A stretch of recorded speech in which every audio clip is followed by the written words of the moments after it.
Welcome to Gene and Mike do the New York Times crossword. Hi, I'm Jean. And I'm Mike. And today we are doing the crossword for Friday, July 19th, 2024. So, did you do the crossword? I certainly did. And did you certainly find it to be a good crossword? It was a good challenge. Mm-hmm. It was a good Friday puzzle. Uh-huh. It was challenging, and there were places that I didn't think I was going to get, but I got them. Good. And eventually finished it in about the average time it takes me to finish a Friday puzzle. So yeah, I'd say it was a good Friday. Yep. I had a few problems, but I was able to work through them. Mm-hmm. And there were several clues here that I found to be quite educational. Yes. I think my favorite was 48 across. Physiologist whose namesake exercise is part of an Army fitness test. BURPEE. BURPEE, yes. I just think that's such a fun name. It is. It is. I wondered how many of these were debut clues. Because it was like, I don't ever remember seeing any of these in the puzzles, in previous puzzles. So I thought there might have been quite a few that were first-timers. So we had 5 that were unique. How many? 5. 5, okay. And let's see. So the aforementioned BURPEE. And then we had things that are head and shoulders above the rest. That was profile pics. 24 across. 24 across? Yes, That was pretty funny. We had was unfairly criticized informally. That's 38 across. Got a bad rap. Got a bad rap, yeah.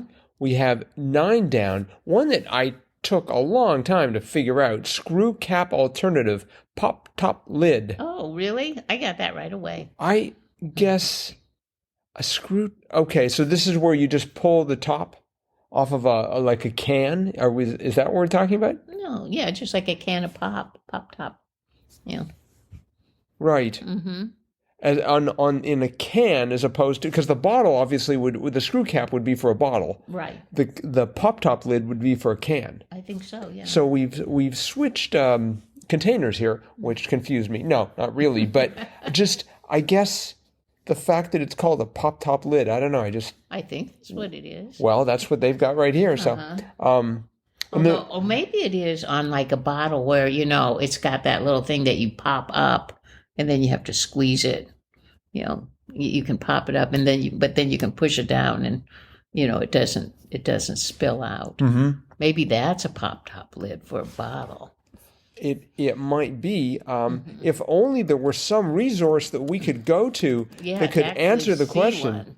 Yeah, there it is. Okay. Like that. Now, our listeners can't actually see what we're pointing to. I know, but so if you could please deploy your expository powers. It is the kind of lid where you can pull it straight up, and then it's open, and you can drink out of it, and then you can push it down, and it's closed, and the water doesn't, or whatever you're drinking in it, doesn't come out. See, I don't drink out of those sorts of containers. Right. That might be another reason / excuse why I didn't know about a pop-top lid.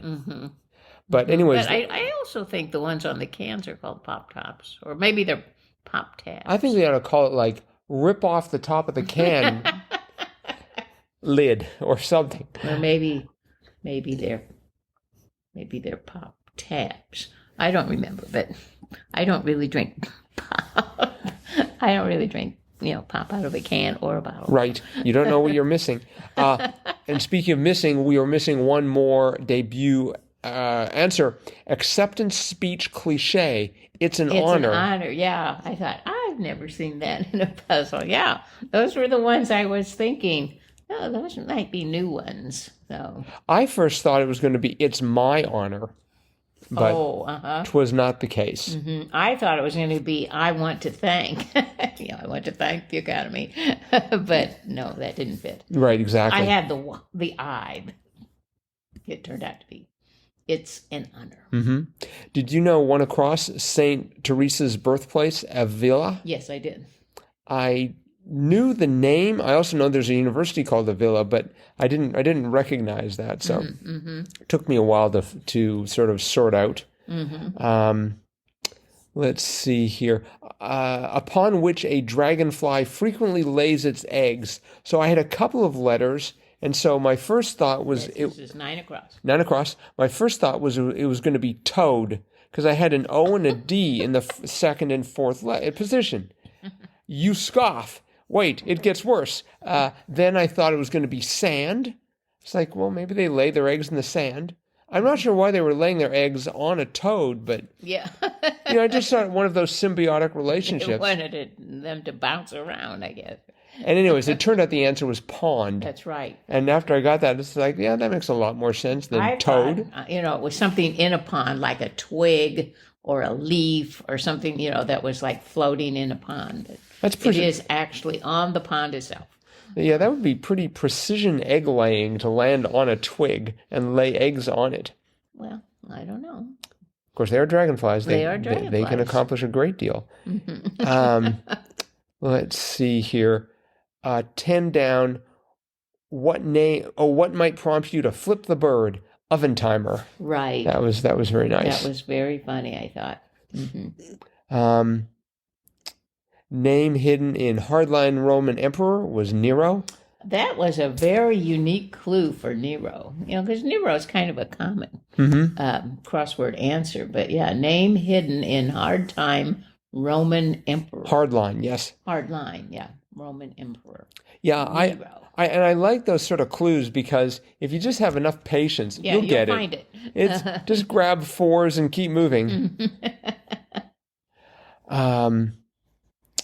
Let's see, 20 across. Wait, the answer was not now. Right. And 27 down, site of a New Testament miracle was Cana. That's correct. Is that any relation to Cana Island? No. A lovely place to visit in Door County? Well, I can't say for sure, but I doubt it. But no, that was the site where Jesus turned water into wine. His first miracle. And Cana is the site where people can ascend a lighthouse. That's right. Highly recommended. It's a beautiful, beautiful part of Wisconsin. Yes, indeed. This episode not brought to you by Cana Island.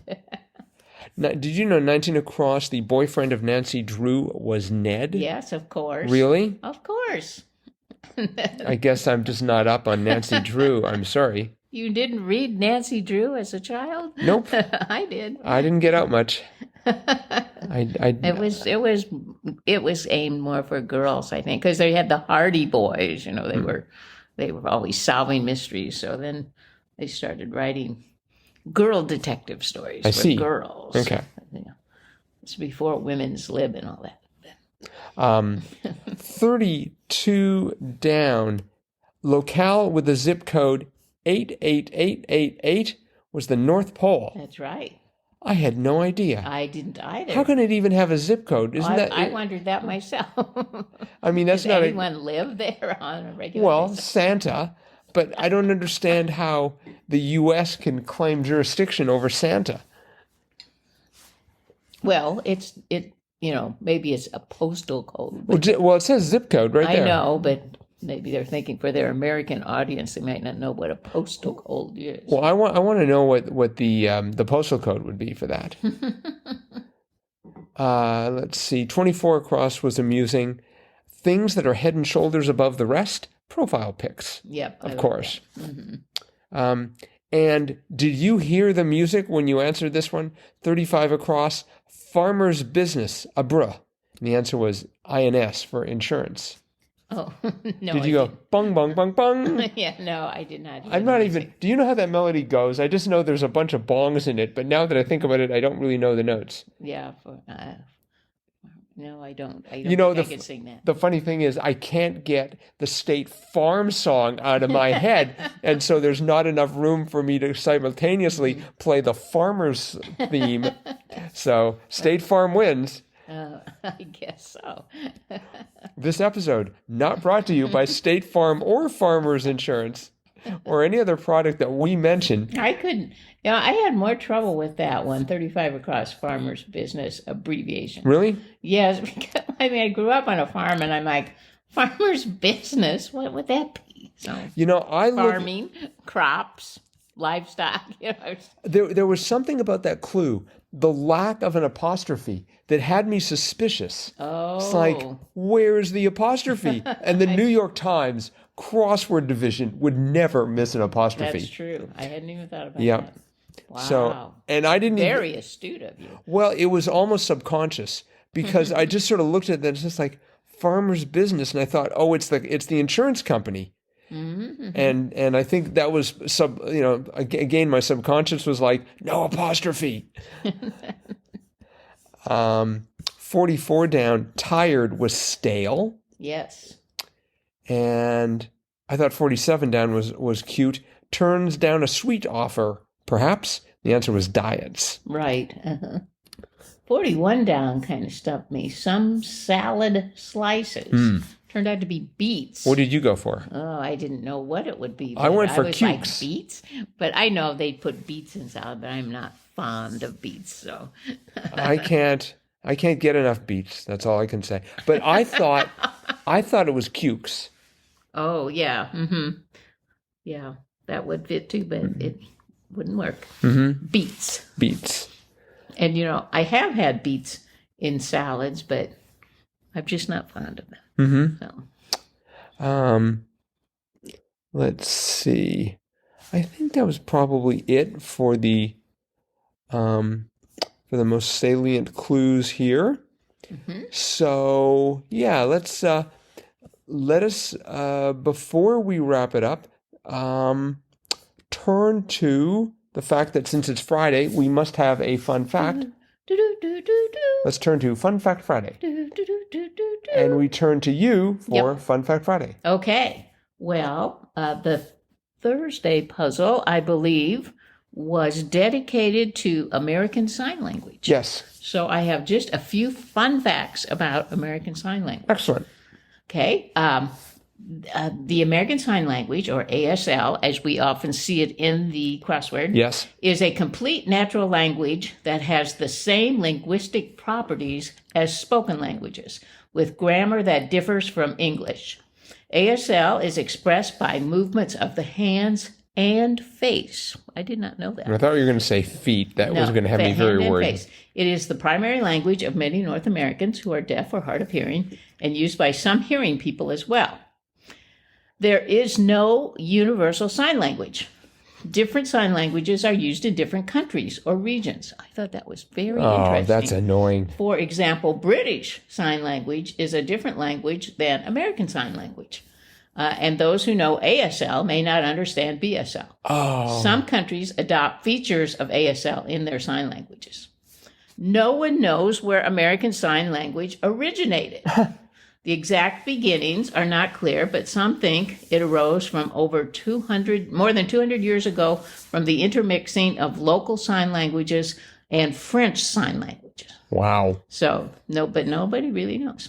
Another thing was, how is ASL compared with spoken language? ASL is a language completely separate and distinct from English. It contains all the fundamental features of language, with its own rules for pronunciation, word formation, and word order. While every language has ways of signaling different functions, such as asking a question rather than making a statement, languages differ in how this is done. For example, English speakers may ask a question by raising the pitch of their voices or by adjusting word order. ASL users ask a question by raising their eyebrows, widening their eyes, and tilting their bodies forward. That must be a very complex language to learn, because I just thought it was, with your hand, with motion. But yeah, that means you have to be looking at their eyebrows and their hands at the same time. I can see where that might be difficult. Yeah. Just as with other languages, specific ways of expressing ideas in ASL vary as much as ASL users themselves. In addition to individual differences in expression, ASL has regional accents and dialects. Just as certain English words are spoken differently in different parts of the country, ASL has regional variations in the rhythm of signing, pronunciation, slang, and signs used. Also, factors like age and gender can affect ASL usage. So, and then just one other thing, children who are born to parents that can hear have to, of course, go outside their family to learn how to do American Sign Language, and usually the parents learn along with them. But if their parents are deaf, they typically learn from their parents, just like children in most families learn how to speak by their parents. So I thought, what an interesting language. Now I think I would like to learn American Sign Language. So does it have tenses? Can you have like love and loved? I didn't see that in the article I was reading about it, but I would assume. I mean, to be a comprehensive language. It is. And, it says it's totally different from the spoken English language. Right. It has its own tenses and so yeah, it's completely separate and distinct from English. But it had its own rules for pronunciation, word formation, and word order. So it didn't say anything about tenses, but I would assume it must have tenses as well. And I know you're not an expert on this, but is there a committee that decides, like when new words come into the English language, how do they get into ASL? Right. Well, they talked about in this website I went to, they talked about finger spelling, and there, the A through Z are the same letters that we use in English language. So they probably start as finger spelling. And then maybe as they become more and more popular in the language, maybe other ways of transmitting them to other people are adopted. And so a way, I mean, they can understand by watching people move. So they're, in a sense, reading. Yes. But they can also read English. Yeah. They're bilingual. Yeah, they really are. They really are. I can't imagine, though, having to do two different sign languages. That, I mean, I don't think I could do one. I certainly couldn't do two. So No, that would be quite a challenge. But anyway, some fun facts about the American Sign Language. Well, thank you so much for that very fun and very factual fact. You're welcome. That is it for today, then. So thanks, everyone, for listening. Saturday's crossword's going to be out soon. We're going to tackle it. We hope you will, too. Yep. And we'll be back to talk about that tomorrow. Bye-bye.